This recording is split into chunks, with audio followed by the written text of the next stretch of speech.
नमस्कार शेतकरी मित्रांनो, आज तारीख आहे 1 नोव्हेंबर 2025. सर्वप्रथम मी आपल्या ॲडव्हान्स फार्मर्स परिवारामध्ये चॅनलवरती आपलं स्वागत करतो. आजचा विषय खरं तर खूप इंटरेस्टिंग आहे की एकदम असं हलकं पीक म्हटलं तरी चालेल किंवा कमी दिवसात चालू होणारं पीक जे की काकडी. अगदी जे 35 दिवसापर्यंत ते 50 दिवसापर्यंत चालू होतं. 35 दिवसापासून 50 दिवसापर्यंत. म्हणजे जर रोपाची लागवड असेल तर ते लवकर चालू होतं आणि बियाण्याची लागवड असेल आणि ती थंडीत असेल तर 50 ते 55 दिवसापर्यंतसुद्धा ते पीक घेतं. त्या पिकाबद्दल आज आपण आपल्याला इथं माहिती घेणार आहोत. आज आता हे जर पाहिलं तर हे आता फ्लावरचं पीक आहे. फ्लावर आपला संपत आलेला आहे. ह्या फ्लावरला आपल्याला 20 रुपयापासून ते 30 रुपयापर्यंत बाजारभाव सापडले. उत्पन्नही चांगलं सापडलं व उत्पादनही चांगलं सापडलं. पैसे चांगले झाले आपले. तर यानंतर आपल्या ह्या क्षेत्रात काकडीचं नियोजन आहे.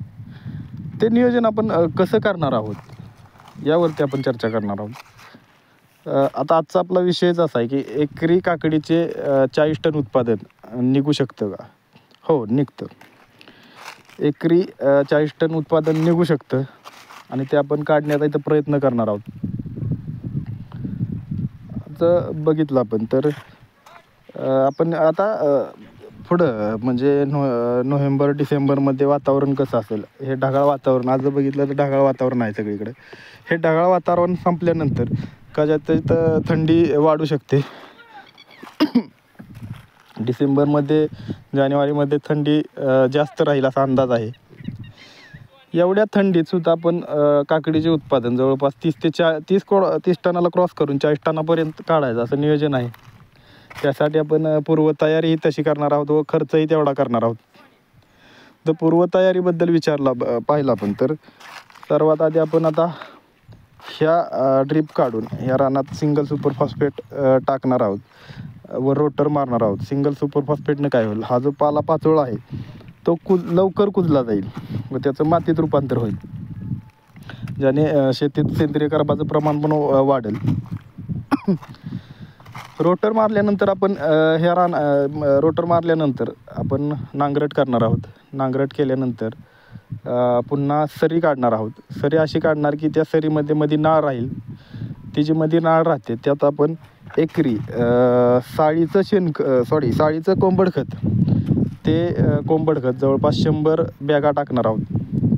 प्युअरचं असेल तर थोडं आपल्याला कमी करावं लागतं, पण साळीचं कोंबड खत आपण साळीचं का निवडतोय की साळीचं कोंबड खत हे थोडंसं पसरून पडलं जातं, त्याचा ढीग पडत नाही आणि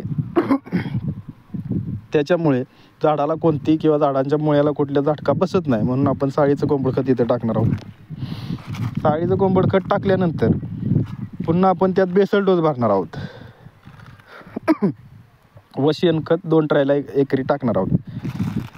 आता जो बेसल डोस टाकणार आहोत त्यात आपण 9-24-24, यारा कॉम्प्लेक्स, निंबोळी, परत एक कीटकनाशक GSPचं बॅलेट नावाने येतं, त्यात कोराजेनचा कंटेन आहे, क्लोरांट्रेनिलिप्रोल म्हणून.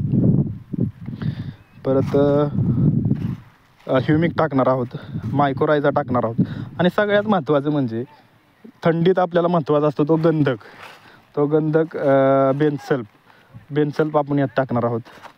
जास्ती करून आपल्याला इथं बेसल डोस चांगला टाकण्यावरती भर द्यायचा आहे की जेणेकरून पुढं जाऊन आपल्याला ड्रिपचं शेड्यूल कमी करता यावं. ते का तर थंडीचं बघितलं तर बुरीचा प्रादुर्भाव जास्त होतो व ज्यावेळेस आपण ड्रिपमधून खतं सोडायला सुरुवात करतो ज्यावेळेस आपण ड्रिपमधून खतं सोडायला सुरुवात करतो त्यावेळेस काय होतं, भुरी व डावणीचा रोग हा झपाट्यानं वाढला जातो. म्हणून आपण तिथं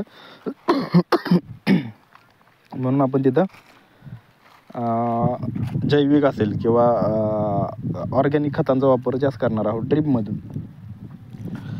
त्यासाठी आपण सुरुवातीलाच बेसल डोस हा चांगला भरणार आहोत.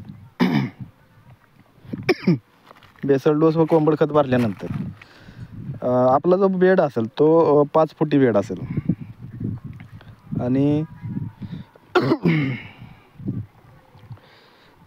5 फुटी बेडवर नंतर आपण बेसल डोस, कोंबड खत आणि शेणखत भरल्यानंतर त्याला पुन्हा वरचीवर रोटन मारून ते मातीमध्ये एकत्रित करून घेणार आणि त्यानंतर पुन्हा मागून पुन्हा सरी काढणार आणि ती सरी काढल्यानंतर परत त्याच्यावरती 30 मायक्रॉनचा 4 फुटी मल्चिंग आपण हातरणार आहोत. त्यानंतर 1.25 फुटावरती होल पाडून झिगझॅग होल पाडून लागण करणार आहोत.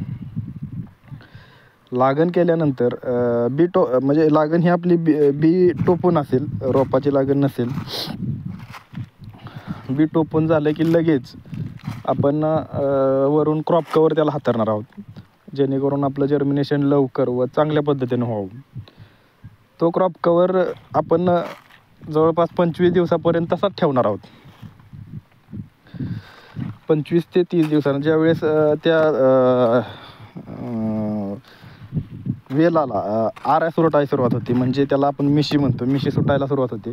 ती मिशी सुटायला सुरुवात झाली की आपण तो क्रॉप कवर काढणार आहोत.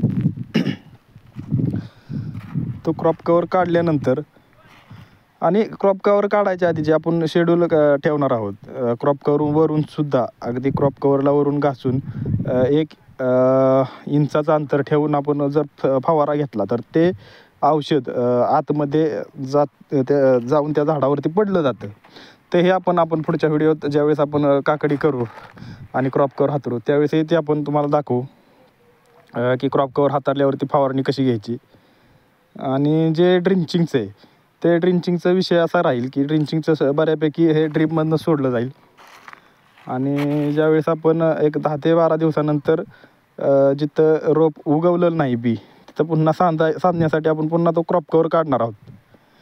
त्या क्रॉप कवर काढून आपण ते सांधून घेऊन एक फवारणी घेऊन एक ड्रिंचिंग घेणार आणि पुन्हा तो क्रॉप कवर झाकणार.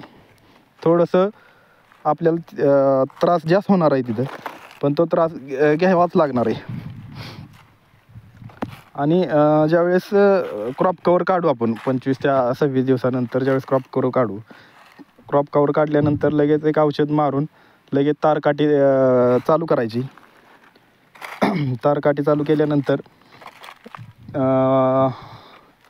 ते जे काकडीचे वेल आहेत ते तारेवरती चढवून घ्यायचे सुतळीने बांधून.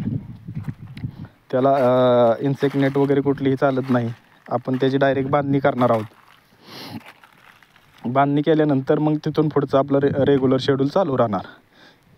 क्रॉप कवरचा फायदा काय होतो मित्रांनो, क्रॉप कवरमध्ये जी कळीची गळ असते किंवा कळी जाळण्याचं जे प्रमाण असतं ते फार कमी होतं. आणि पुढं आपण दाखवणार आहे की प्रत्येक इंटर नोडवरती एक कळी ही सेटिंग होती, जशी आपली पॉली हाऊसमध्ये होते तशी सेटिंग आपल्याला तिथं पाहायला मिळते. आणि आपल्याला 1 एकर काकडीमधून जवळपास तिथं 40 टनाचा ॲव्हरेज काढायचं आपलं टार्गेट आहे. आता एवढ्या सर्वासाठी खर्च किती होईल? एवढ्या सर्वासाठी खर्च आपला 2.5 लाखापर्यंत खर्च होणार आहे.